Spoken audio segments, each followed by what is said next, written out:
साथियों, कैसे हैं आप सब। आशा करते हैं कि आप सब अच्छे होंगे।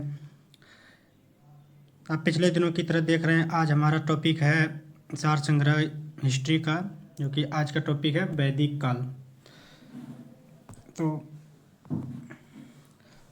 वैदिक काल आज का टॉपिक है।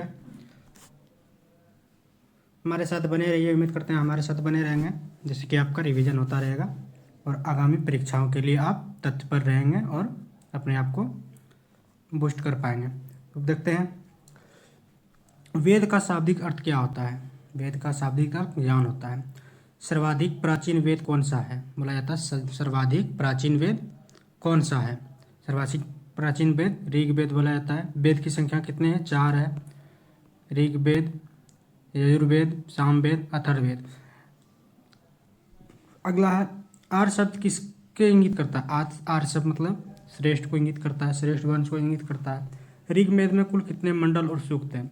ऋग्मंडल में 10 मंडल और 1028 सूक्त हैं। त्रयी नाम किसके लिए प्रयोग होता था। त्रयी नाम 3 वेदों के लिए। जैसे कि आप वेदों की संख्या कितने हैं, ऋग्वेद, यजुर्वेद, सामवेद, यजुर्वेद, और एक है अर्थर्ववेद। अर्थर्ववेद जादू टोना का वेद कहा जाता है, जैसे कि पुरुषय वेद। ये 3 वेद जो होता है अपौरुषेय है, जिसे किसी पुरुष ने नहीं लिखा है, प्रकृति ने लिखा है। और एक है अर्थर्ववेद। अर्थर्ववेद जो किसी पुरुष ने लिखा है, जिसे आरण्यक वेद भी कहा जाता है। अगला है यज्ञ सामग्री विधि विधानों की जानकारी किस वेद से मिलता है। यजुर्वेद से मिलता है। 4 वेदों में से किस एक में जादू टोना और वशीकरण की चर्चा है। आपको पता है आरण्यक किसी को है, जो कि कोई पुरुष ने लिखा है, वो अर्थर्ववेद है। ठीक है, आगे बढ़ते हैं। उपनिषद किस परंपरा पर आधारित है। भारतीय दर्शन परंपरा पर आधारित है उपनिषद। आगे देखते हैं।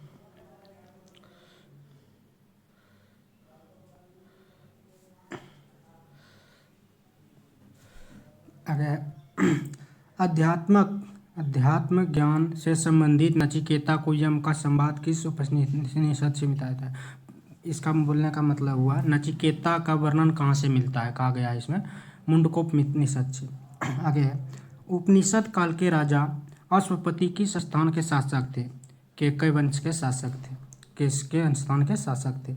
मोक्ष प्राप्ति के साधन की चर्चा किस वैदिक साहित्य में की गई है। उपनिषद में की गई है। वैदिक नदी अस्किनी की पहचान किस नदी के रूप में की जाती है। चिनाब नदी को अस्किनी नदी के रूप में पहचान की जाती है।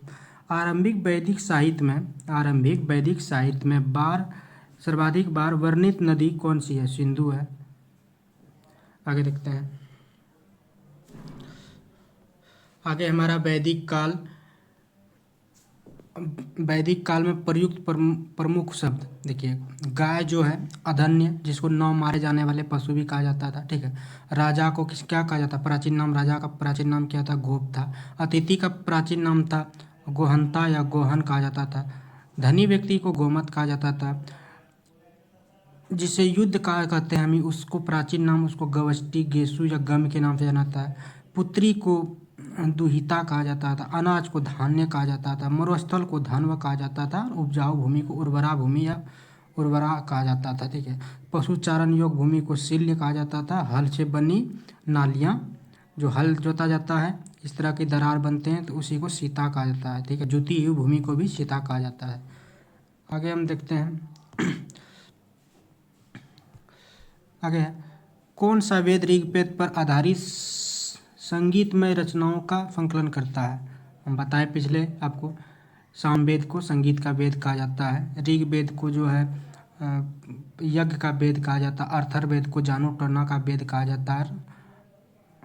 आगे है वर्ण व्यवस्था का सर्वप्रथम विवरण कहाँ से प्राप्त होता है। ऋग्वेद के 10वें मंडल से। पूर्व वैदिक काल में किन 2 संस्थाओं का राजा पर नियंत्रण होता था। सभा और समितियों होता था। ठीक है। वैदिक देवताओं का पुरोहित किसे माना जाता है। बृहस्पति को माना जाता है। ऋग्वेद के काल में निक्ष शब्द का प्रयोग एक आभूषण के लिए किया जाता था, किंतु परिवर्तनीय काल में उसका प्रयोग किस वस्तु के लिए किया जाने लगा। सिक्के के लिए, निष्क यानी सिक्का। पहले इसका प्रयोग परिवर्तनीय, पहले इनका आभूषण के लिए निष्क का प्रयोग किया जाता था। परिवर्तन काल में मतलब समय बढ़ता गया तो निष्क का शब्द से सिक्का को बोलने लगा निष्क। ठीक है, आगे देखते हैं। आगे एक चार्ट है, इनसे समझते हैं। वेद है और उनका ये वेद है, आगे मेंशन कर लेते हैं। ये वेद है और ये ब्राह्मण वेद है, सूक्त है, उपनिषद है, आरण्यक है, अयोध्याता है, अहित्या है और उपवेद है। अब देखिए ऋग वेद जो है हमारा, ऋग वेदों की संख्या कितनी है? 4 वेद, ऋग वेद, यजुर्वेद, ऋग्वेद, यजुर्वेद, सामवेद, अथर्ववेद। इसमें पहला वेद हमारा ऋग वेद। ऋग वेद को ब्राह्मण वेद क्या है? ऋग वेद का ब्राह्मण वेद क्या है? कौशिकी और ऐतरेय ब्राह्मण वेद कहा जाता है। ऋग वेद का ब्राह्मण वेद कौशिकी और ऐतरेय है। इसमें कुल कितने मंडल है या तो सूक्त है? 1028 सूक्त है। इसका उपनिषद क्या है यानी उपवेद क्या है मतलब कहा गया है? कौशिकी ऐतरेय है। इसका आरण्यक मतलब आरण्यक का शब्द आप समझ सकते हैं जिसको देखकर कॉपी किया गया हो उसी को आरण्यक कह सकते हैं, या तो कोई जंगल में बैठ के लिखा हो उसी से रिलेटेड को कह सकते हैं आरण्यक। तो ऋग वेद का जो कॉपी किया गया है या तो जंगल में कोई बैठ के महापुरुष लिखा है तो कौन कौन है? ऐतरेय और कौशिकी है। अध्येता क्या है? अध्येता मतलब ऋग वेद पढ़ने वाले को या लिखने वालों को क्या कहा जाता है? होत्री कहा जाता है। ठीक है, इसका उपवेद है यजुर्वेद, जिसका ज्ञाता कौन थे? प्रजापति ब्रह्मा के पुत्र थे। अगला है हमारा यजुर्वेद। यजुर्वेद का ब्राह्मण ग्रंथ कौन है? तैत्तिरीय और शतपथ ब्राह्मण है। इसमें कितनी, इनमें मंडलों की चर्चा नहीं है, इसकी हमें जानकारी नहीं है। इनका उपनिषद में क्या कहा जाएगा इसको? यजुर्वेद को उपनिषद में तैत्तिरीय, कंठी, श्वेताश्वर, ईश्व, बृहदारण्यक और मैत्रेयनी कहा गया है। यजुर्वेद का आरण्यक वेद कौन सा है? तैत्तिरीय, बृहदारण्य और शतपथ है। इसको शतपथ ब्राह्मण वेद भी कहा जाता है। ठीक है, इनमें पढ़ने वाला को ही ब्राह्मण कहा गया है। ठीक है, अध्येता जिसे इनके पढ़ने वाले को अधर्यु कहा गया है। इनका उपवेद क्या है? धनुर्वेद, जिसे पढ़ने वाला विश्वामित्र हुए हैं। अगला है हमारा सामवेद, जिसे संगीतों का वेद कहा जाता है। सामवेद का ब्राह्मण वेद है पंचवीस, इसे तांड्य ब्राह्मण भी कहते हैं। तांड ब्राह्मण, इसमें टोटल 1875 मंडल है और मंत्र है। मंत्र या मंडल एक ही कह सकते हैं। इसका उपनिषद क्या है? केन और छन्योदिक उपनिषद है। सामवेद का उपनिषद केन छन्योदिक है। इनका सामवेद का आरण्यक वेद है जैमिनीय और छंदोग्य। इसे पढ़ने वाले बात को उद्गाता कहा गया है। और प्रवर्तक इनका हुआ है गंधर्व वेद। उपवेद इनका है गंधर्व वेद या नारद, इसे ज्ञाता को कहा गया है। अगला है हमारा अर्थर्ववेद, जिसमें जादू टोना वशीकरण वेद सारी चीज़ें हमें जानकारी मिलता है, वो अर्थर्ववेद से। अर्थवर्वेद का ब्राह्मण वेद है गोपथ। इसमें टोटल 6000 मंत्र है, 6000 मंडल है। इनका उपनिषद मांडव्य, प्रश्न, मुंडक है। इनका कोई आरण्यक नहीं है। इन्हें पढ़ने वाला ब्रह्मा हुए हैं। और इनका शतपथ ब्राह्मण ग्रंथ है। शिल्प वेद या उपवेद है विश्वकर्मा है।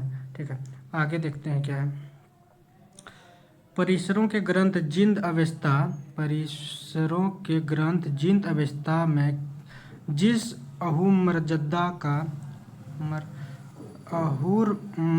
का वर्णन मिलता है वह असुरों का देवता है।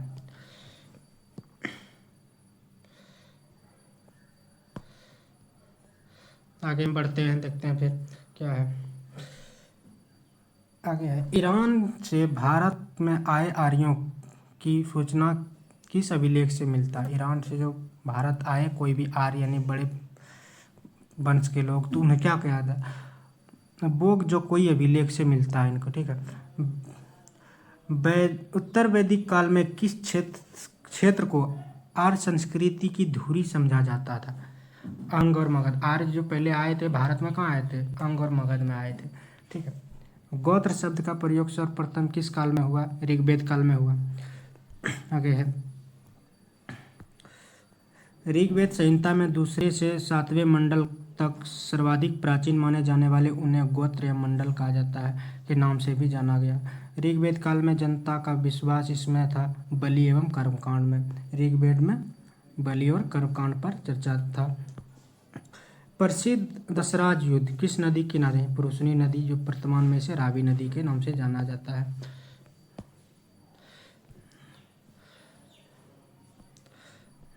आगे देखते हैं। दशराज युद्ध का वर्णन ऋग्वेद के 7वें मंडल से में प्राप्त होता है। आर्यों के जीविकापार्जन यानी जीवन जीने के लिए मुख्य स्रोत क्या था? पशुपालन और कृषि था। ऋग्वेद में उल्लिखित यव कृषि उत्पादन के लिए जाना था। यव जौ को कहा जाता था उस समय, ठीक है। वैदिक काल के युग में प्रचलित लोकप्रिय शासन प्रणाली को क्या कहा जाता था? वंशानुगत राजतंत्र प्रणाली। तो वैदिक युग में वंशानुगत लोग राज करते थे, राजतंत्र का प्रणाली था। यजुर्वेद अर्थात जीवन का विज्ञान का उल्लेख सर्वप्रथम किस वेद से मिलता है? अथर्ववेद से मिलता है, ठीक है। अथर्ववेद में सभा और समिति प्रजापति की 2 पुत्री को कहा गया, एक है सभा और एक दूसरी समिति। प्रजापति की 2 पुत्रियां थी जिसे कि सभा और एक समिति कहा गया, ठीक है। गायत्री मंत्र का उल्लेख किस ग्रंथ से मिलता है? ऋग्वेद के 3रे मंडल से। ऋग्वेद में किसको युद्ध का देवता समझा गया? इंद्र को, ठीक है। पूर्व वैदिक आर्यों का सर्वाधिक लोकप्रिय देवता कौन था? इंद्र था।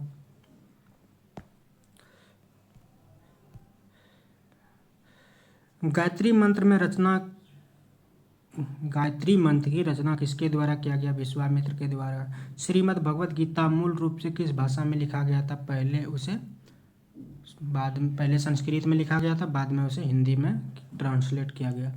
सत्यमेव जयते शब्द किस ग्रंथ से लिखा गया है? मुंडकोपनिषद से। उसी तरह पूछा जाएगा नचिकेता का वर्णन कहाँ से है? तो मुंडकोपनिषद से है। आगे देखते हैं।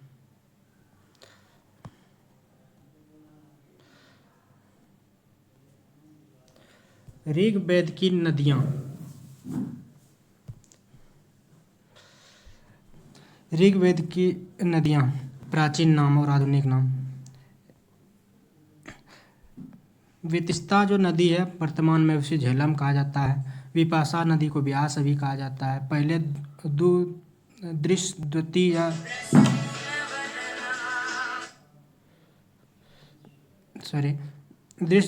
दृश्य या घग्गर, अभी इसे घग्गर कहा जाता है। क्रुभु जिसे कुर्रम नदी कहा जाता है वर्तमान में। कुंभा जिसे काबुल अभी जो पाकिस्तान में है। सदानीरा जो अभी गंडक नदी के नाम से जाना जाता है। अस्किनी जो चिनाब नदी है। शतुद्री जो शेष नाम भी नाम सतलज नदी के नाम से जाना जाता है। गोमत जिसे गोमती नदी के नाम से जाना जाता है। सिंधु नदी जो वर्तमान अभी पाकिस्तान में है। सरस्वती नदी पहले जिसको कहा जाता है उसी को घग्गर कहा जाता है। सुषोमा जिसे सोहन नदी के नाम से जाना जाता है। प्राचीन नाम जिसे सुवास्तु यानी स्वात नदी के, वर्तमान में स्वात नदी के नाम से जाना जाता है। ऋग्वेद की मूल लिपि क्या थी? ऋग्वेद की मूल लिपि ब्राह्मी लिपि थी। जैसे कि पहले बताया गया है कि सबसे प्राचीन लिपि कौन सी है, तो वो ब्राह्मी लिपि है। जीविकोपार्जन हेतु वेद वेदांत पढ़ने वाला अध्यापक को क्या कहा जाता था? उपाध्याय कहा जाता था। राजा की उत्पत्ति का सिद्धांत किस ब्राह्मण ग्रंथ से मिलता है? ऐत्रेय ब्राह्मण ग्रंथ से मिलता है राजा की उत्पत्ति। शुल्ब सूत्र किस विषय से संबंधित पुस्तक है? ज्यामिति यानी मैथमेटिक्स भी बोल सकते हैं। अस्तोमा सदगमय वाक्यांश जो है कहाँ से लिया गया? बृहद नारायण उपनिषद से लिया गया है। चरक संहिता नामक पुस्तक किस विषय से संबंधित है? चिकित्सा से। पूछा जाएगा कि चरक संहिता किस विषय में जानकारी देता है, तो वो होगा चिकित्सा के विषय में जानकारी में देता है। ज्ञानवल्ल्य गार्गी संवाद का उल्लेख कहाँ से मिलता है? बृहद नारायण्यकोपनिषद से मिलता है हमें याज्ञवल्क्य गार्गी संवाद की जानकारी, ठीक है। वैदिक काल में लंबे समय तक अविवाहित रहने वाले स्त्री को अजुमा कहा जाता था, या कन्या को अमाजू कहा जाता था, ठीक है। वैदिक काल में द्विज श्रेणी में कौन शामिल थे? द्विज मतलब दूसरे श्रेणी, बढ़िया श्रेणी मतलब सबसे बड़ा श्रेणी में पहला तो जानते हैं आप ब्राह्मण और दूसरा क्षत्रिय। और तीसरे वैश्य। इसमें कहा गया है, आगे जानकारी मिलता है कि भुजाओं से जन्मा हुआ जो कि क्षत्रिय होगा, और मुख से जन्मा हुआ वो हो गया ब्राह्मण, और जांग से जो जन्मा हुआ है वो हो जाएगा वैश्य, और पैर से जो जन्मा हुआ होगा वो है शूद्र। इसकी संकलन हमें ऋग्वेद से प्राप्त होता है।